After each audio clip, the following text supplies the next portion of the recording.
This is West African Voice Network.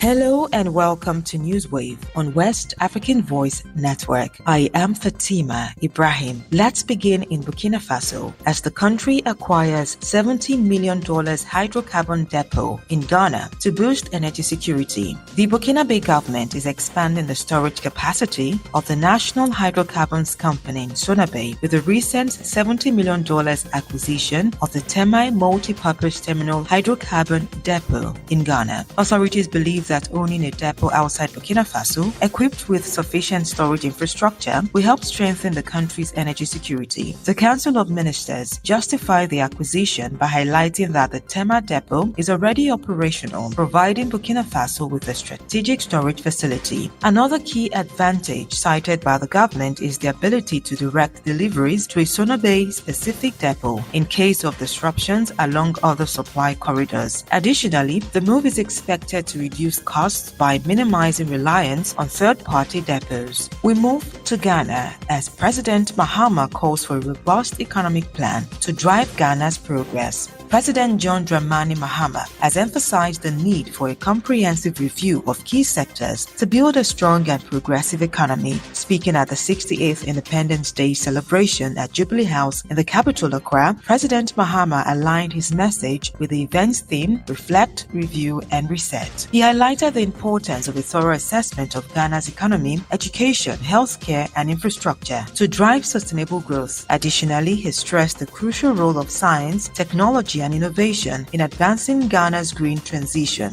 ensuring a more sustainable and resilient future. While we reflect on our journey, we must also review our standing today. We must assess our economic outlook, education and human resource development, natural resource management, national security, and our governance arrangements. It is essential for us to conduct a thorough review of our healthcare system, agriculture and food security, infrastructure and urban development, and the role of science, technology, and innovation. In this era of green transition, we must recognize our unique circumstance, that is a nation rich in natural resources, yet vulnerable to climate change, and we must chart a path that balances sustainability with economic growth. Ghana's President John Dramani Mahama speaking. Away from that, Togo extends state of emergency in Savanes region for another year. The Togolese National Assembly has approved a 12-month extension of the state of emergency in the Savanes region, citing ongoing security challenges. During a plenary session on Thursday, lawmakers voted by an absolute majority to extend the measure, which will now remain in effect until March 13, 2026, according to an announcement from the Parliament. The extension aims to help the government adjust its security strategy, enhance citizen protection, and maintain public order while safeguarding the country's territorial integrity. The previous extension, which was approved on March 12, 2024, is set to expire at midnight on March 13, 2025. The latest development ensures continued stability and security efforts in the region.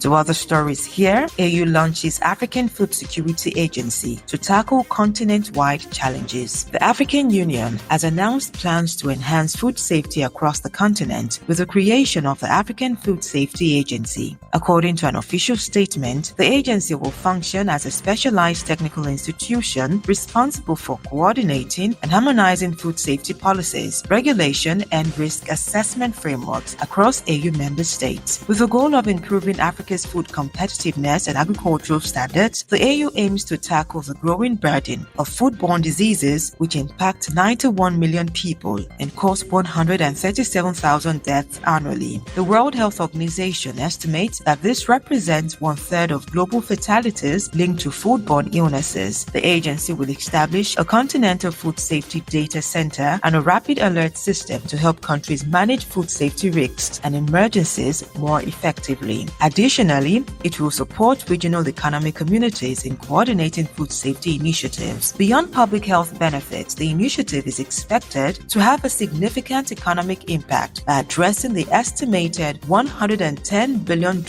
in annual losses caused by contaminated food, according to World Bank estimates.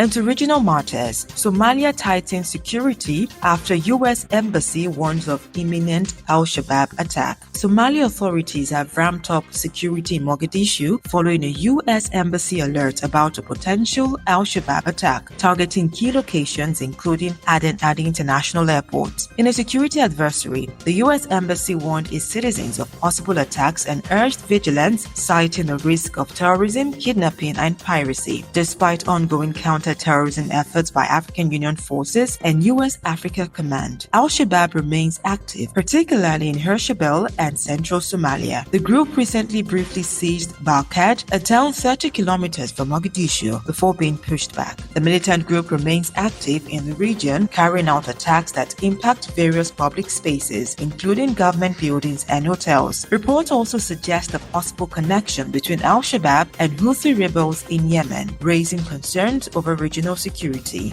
And with that, we've come to the end of Newswave on West African Voice Network. For more news from across the region and beyond, visit wavn.org. You can also stay connected with us on X, Instagram, Facebook, and LinkedIn at WAVN News, and on TikTok and YouTube at West African Voice Network. I am Fatima Ibrahim. Thank you for your time.